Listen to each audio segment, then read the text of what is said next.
somebody who has been campaigning NRM on a number of important issues. He's NRM MP. Yes, he's an NRM MP. I am not going to reward his indiscipline by supporting him on this flimsiness. I will not. Okay, Namfi, you're on microphone. So, according to OO, it's about Ssemujju's indiscipline instead of. Then he adds on among others. Though he has already said he disagrees with the commission awarding themselves monies, but he's against. The question to you is Navi, the question to you then is, do you then understand why people will say if there are sanctions against some people may jump up and down, and if there's a censure against some people may jump up and down? Because the people who can do something about it are like Ofonopono and what he's saying now. Oscar, sometimes I agree that in Uganda we just have the politics of fools. We're just all foolish. And in our foolishness, we work against our own interests. Does Ssemujju have sinister motives for his censure motion? Most probably, being Ssemujju. Everyone knows his history and his issues. And that is why Lydia Wanyoto last week was asking him, why didn't you come to NRM first? 3 of these people are NRM MPs. Why didn't you come to NRM first? And then gather support there. And then when you come to, if the NRM leadership has okayed this, then automatically you have a block to censure, because the NRM leadership has been notoriously known, A, to be corrupt themselves, B, to shoot down anything that benefits the country for their own self-interests. But it saddens me to see 2 leaders in the country like Ofono and Ssemujju here giving the most flimsy reasons. Then when do we cure these ills if we get flimsy reasons? And I could see Ssemujju struggling to even back his flimsy reason. You know, sometimes in secondary school or primary school maths, you had the answer, you knew the answer, but the working you did not know. So you just started with the answer and then go backwards to forging a working and hoping the invigilator wouldn't catch you in your forgeries, because you needed their marks for the working. So Ssemujju fails on the marks for the working and even fails with the answer. And Ofono here, I am saddened to see him go down the same route of, yes, in principle, I agree what they did was wrong, because then we don't cure a key ill. He has found an excuse. Exactly. They're finding excuses to let this corruption tendencies in Parliament fester. Because the truth is that, like I said last week, this is not a singular problem. This is an endemic problem with our parliamentarians.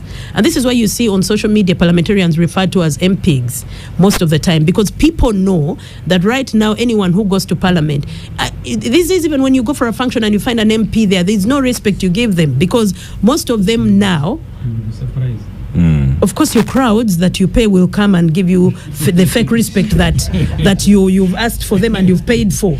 But it doesn't mean that people genuinely actually respect an MP now or even a minister, because we've come to learn that these are the worst of our society. They go there and somewhere, Ssemujju and Ofono make a good point when they say the whole budget is full of MPs stealing and being corrupt and giving themselves money and giving themselves packs.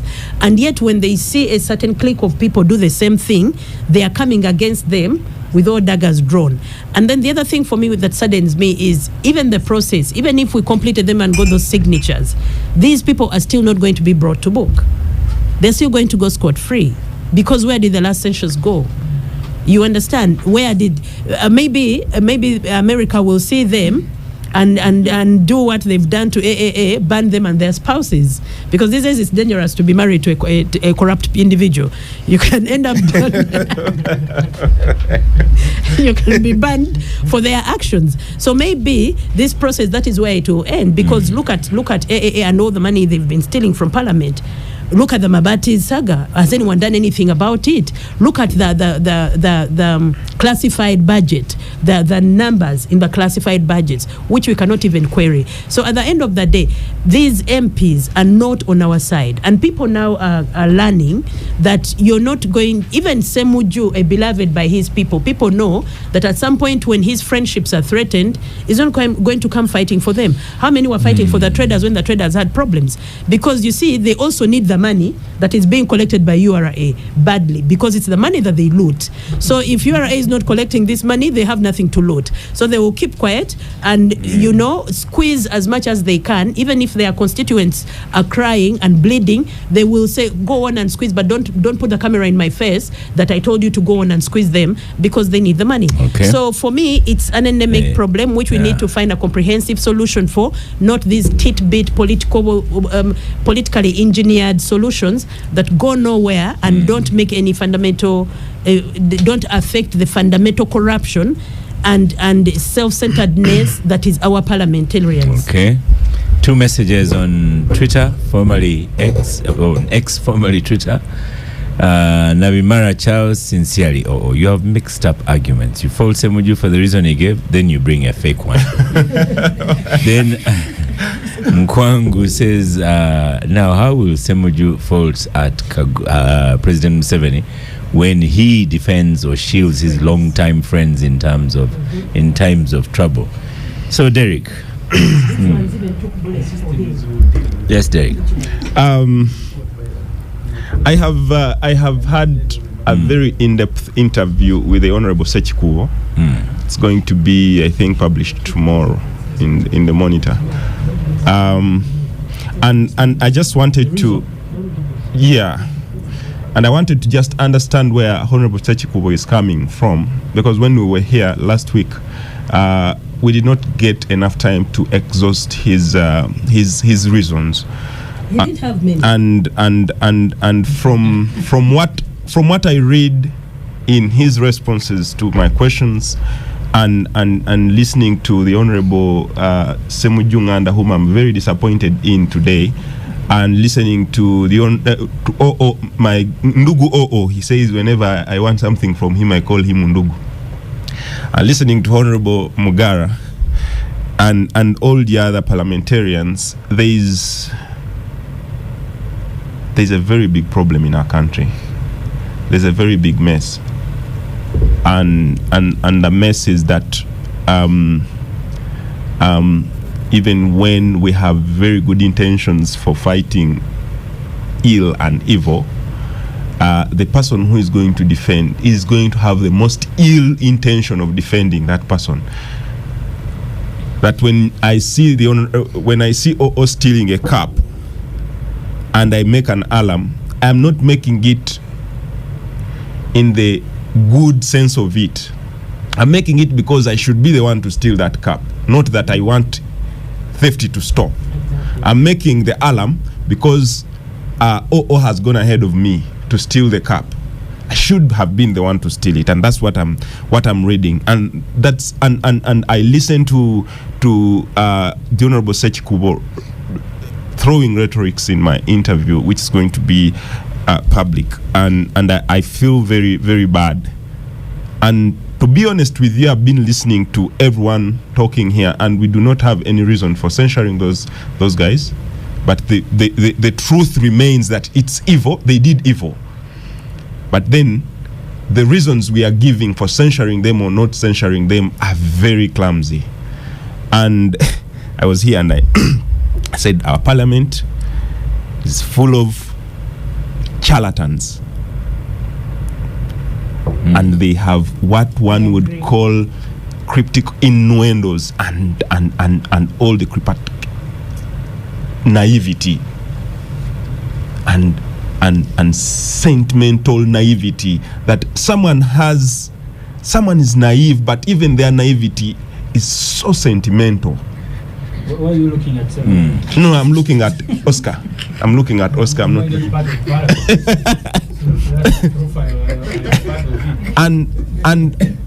and I speak this from a point that if the Honorable Ssemujju, whom everyone has held in such good regard and such high esteem, comes here and says, I am not going to sign, and I'm very bold that I'm not going to sign, because those are my friends. Mpuuga is my friend. For crying out loud, Mpuuga stole money and he needs to be censured. That's the truth. And whether he is your friend or not, you need to stand with the public. So, Honorable Ssemujju, you're not standing for the people of Kira municipality. You are standing for your own reasons. Did you ask them first? And honestly, if you went with such a reason to the people of Kira, today I was coming and the border person was telling me, but who is the MP of Kira municipality? I said, I am going to be with him on the show. And he said, but that road is very bad. And I said, he has told me and has told the country that he's not going to fight to make that road because that's not his work. And indeed, it's not your work.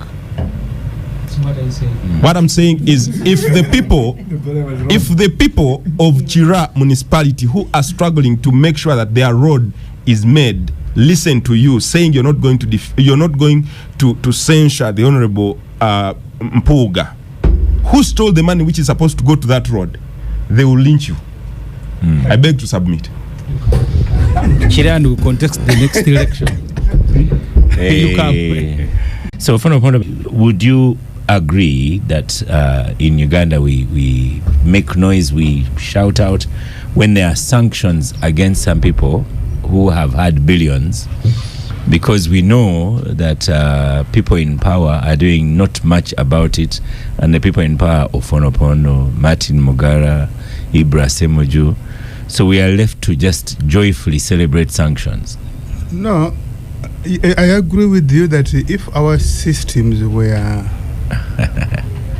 Ssemujju Chacha is going to kill Ssemujju. Says, so first listen to this one. First it says, Kaima says, so why did Ssemujju leave FDC of Naja for bringing in dirty money? They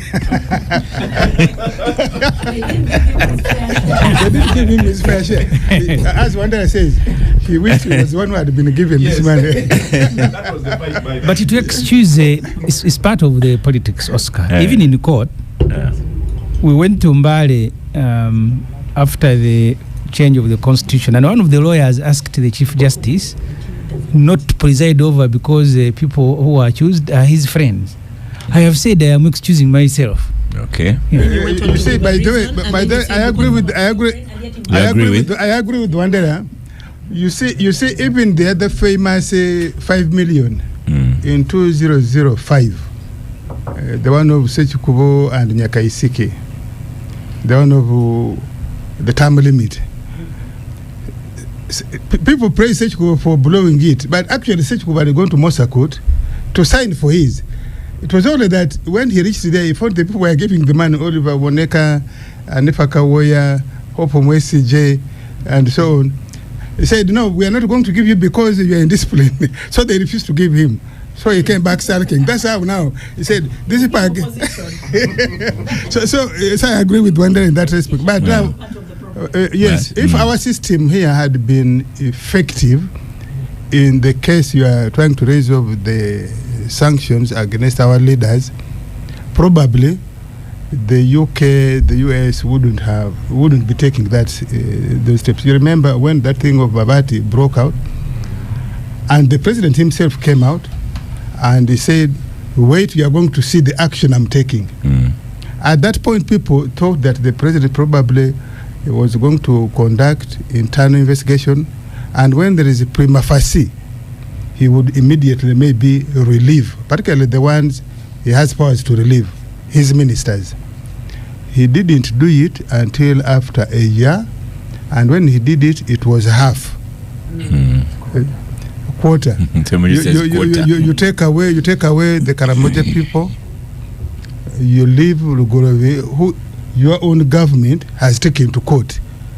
I mean, how does it look that a minister is in the court but is busy presiding over in Parliament, presenting a budget, is launching the what? The census. I made a decision. I said, where Lugorovi is going to be presenting something, I will not be there. And I have never been. You're doing a one-person protest. So you will not take your budget. Somebody will present it if he's there. So, I think many people got disappointed, including in the country, with what appears to be half measure. So if our system had been effective, now I have issues with Ugandans. We should not be happy that our leaders are sanctioned by others on issues that we should have taken action ourselves. For example, these issues that have been taking place in Parliament, it should have been the members of Parliament to demand from their leadership accountability. That we have seen the following.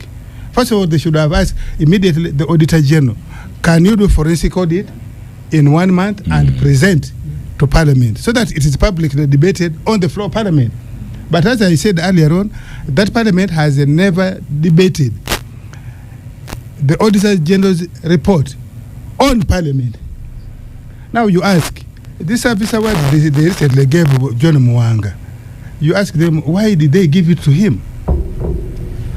Giving him this 500 million service award on the backdrop of the exposure of filth in Parliament, meaning that the auditor, that John Mwanga has not been doing a good job on auditing Parliament. So why? So we shouldn't be happy that is foreign countries sanctioning our leaders. It is an indictment that we have failed on our own. Now, I have the second problem with the people who are indicting our leaders, the foreign people. Look at the reasons. You remember when we were holding here the Speakers' Conference? At that time, UK actually wrote to all Commonwealth countries, speakers, not to come to Uganda. At that time, the so-called road in Parliament hadn't been exposed. But they wrote why? They wrote that because Uganda had passed anti-homosexuality law. So they are simply using now the financial scam as an excuse for their other issues. How about the question of Kaihura? How about the question of John Biabashaiza? And so on. So you see sinister motive of the Europeans, sinister motive of the Americans.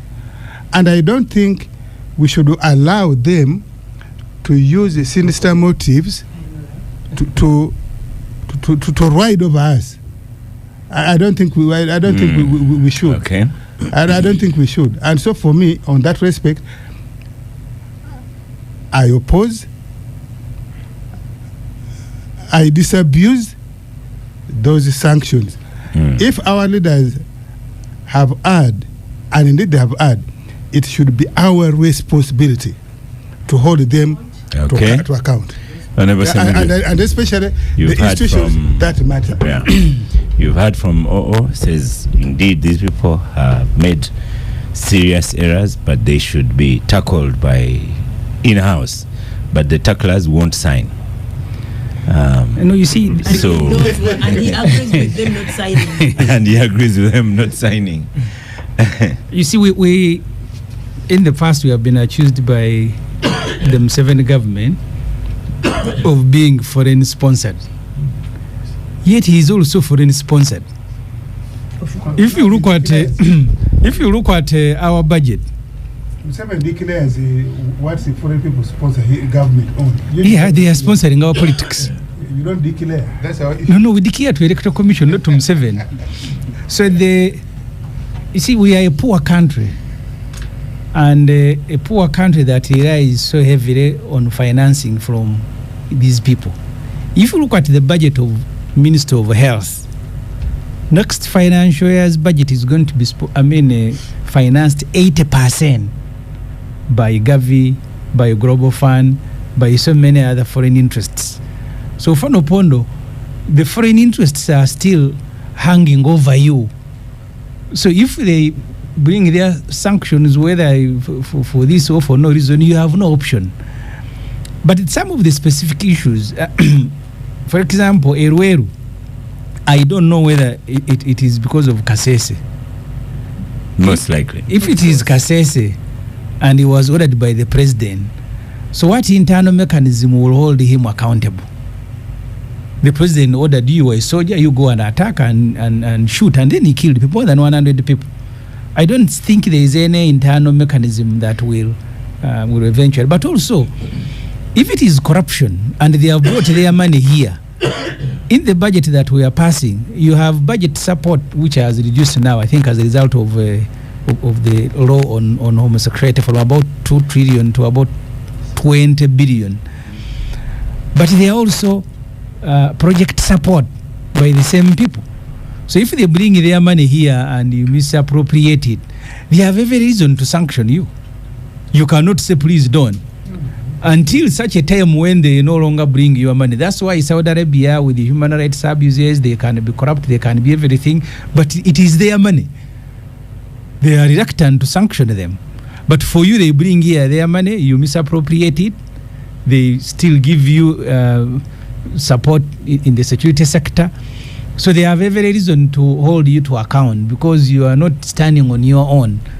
And your internal mechanism have been undermined. I don't think because I think the president cares more about the next election and how he will cheat it. So all the agents that are helping him to do so, it doesn't matter which crime they have committed. So really, I am not going to attack foreign sanctions. I am because the internal mechanism is not working. Namfi. That's it. Ssemujju does not say he has supported the sanctions, but he says he does not support them. Oscar. For me, as a member of the public and as a lay person, any pain to people who have caused this country pain, I don't care how it comes from, where it comes from, and in which form, we welcome it. Because when you look at someone who steals money, builds a house in Bukedea, and the road to that house is as the length of Salama Road, and people on Salama Road contribute a lot to the taxation in this country, and yet a single person's road to their home in a rural area is worked on, and yet these people continue to struggle accessing their homes in a road right in the middle of town. Why wouldn't those people be happy if this person is punished, even in the smallest way? I see letters making rounds from State House to, social media and back to State House, and some are fake and some are not fake. But the one thing that comes from that is that the people who are stealing are now not sleeping. And trust me, for Uganda, we are Ugandans who, some of the members of the public even celebrated Olanya's death. And some people here on Capital Gang were mad that they did. But you've driven people to a point where they are now starting to be inhuman. Why? Because they feel helpless. And let me tell you, when somebody feels helpless, in law we have a case, I forget the citation, where people were stranded on an island and they started eating each other. Trust me, if those people were in a place where there was plenty of food, no one would be eating each other, because the case came up because as they were eating half of one of their friends, they were rescued. So the rest of the people were accused of murder, and the court had to decide: is it murder? Is it allowed for desperate people to take desperate measures? So I don't see any Ugandan wanting another country to take over their sovereignty. If they understand even that, most people don't even understand the role of sovereignty. But if we are under state capture, someone has already captured our state. As a Ugandan, I don't feel that this country is free to make its own decisions. I don't believe that our politicians are working in the interest of all of us. I don't believe that our president, our ruling party, or anybody in government is working in the interest of the Wananchi. So if you're starting to claim, and I even saw the speaker appealing to the public to come out in droves and protest against this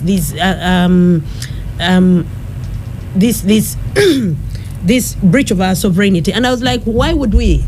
So that we hand it back to you who is breaching it every day. So at the end of the day, Am I happy that these people are very uncomfortable where they are and are trying to justify? Because I saw the statement from the speaker, and I think that one was qualified as legitimate.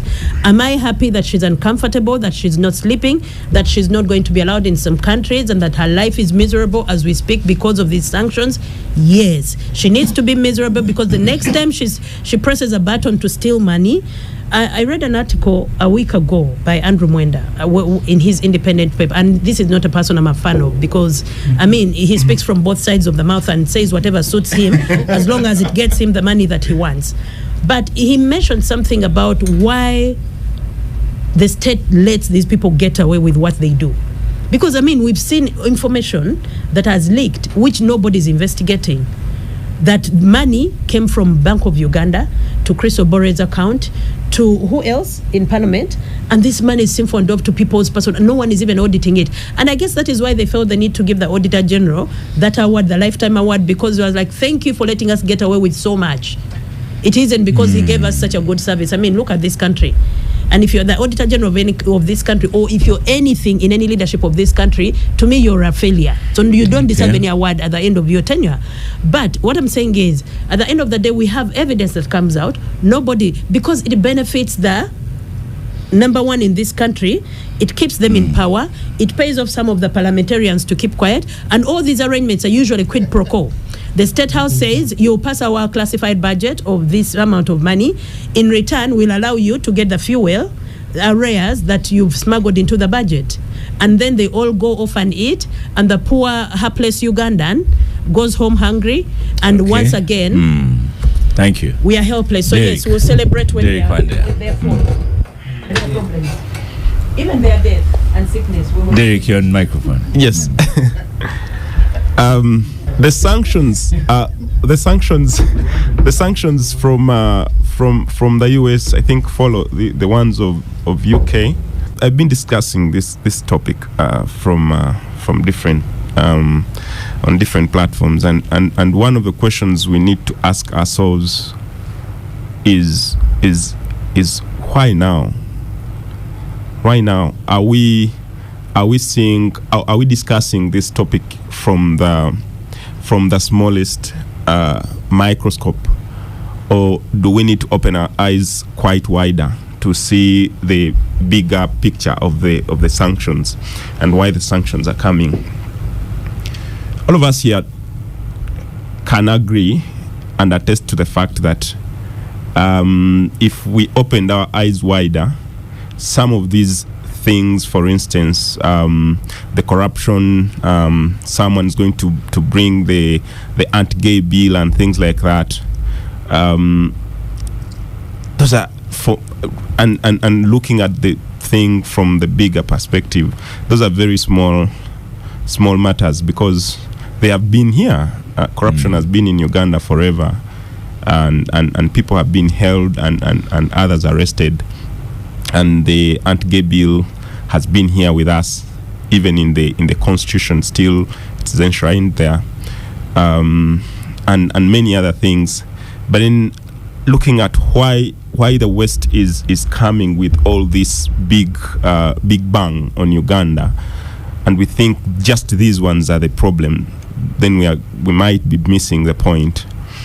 For a very long time, the US has accused the president of Kenya right now, William Ruto, as the most corrupt person that they have ever seen, and it has been on the record in public spaces and stuff.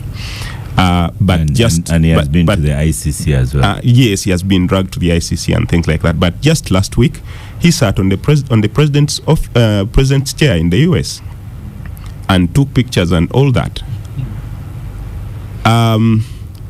When you look at that sudden swift change from President Museveni, who has been the darling of the US, the darling of the West, and he has done for them everything that there is in terms of missions in Somalia,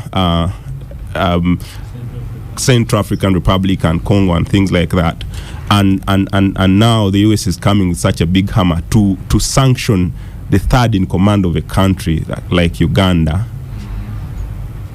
and all those power dynamics that are changing.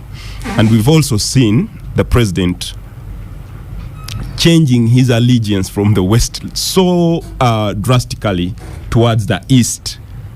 And I would want to even bring you to speak to what happened, for instance, between in the war of Russia and Ukraine. When President Museveni was asked, where do you fall? He sat on the fence. He says, I'm not going to meddle into those things. But just a week later, there are diplomats from Russia that came to Uganda the foreign minister. And another week or a fortnight later, we saw diplomats from the US coming to Uganda. So for me, the US seems to be punishing Uganda for their change of allegiance, and this I can say without mincing any words, that you do not change your allegiance the way President Museveni has been doing in every actions that he has been taking, and you think that the US is going to sit back, or even the West. So just looking at these pockets of corruption issues, well, they are not pockets, there's a lot of corruption, but looking at the corruption that has been inherent in Uganda or even in Africa as a reason for the sanctions is for us to just be looking at things from very, very, very small microscope. Let me come to you, Martin.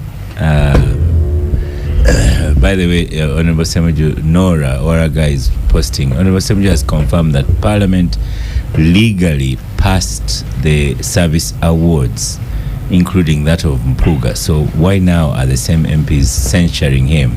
I don't think that's what you said. You said Parliament passes monies, but not particularly the service award money. No, that's what he said. What I say, service award they passed the money. But if you ask, I think more than 90% didn't know what they were passing. Like in many other cases. Did you say they passed the service award money? They did. It is in the budget of the Parliamentary Commission. Saying that this money will be given for service award. Yes. Yes. Okay. Even with the word written there.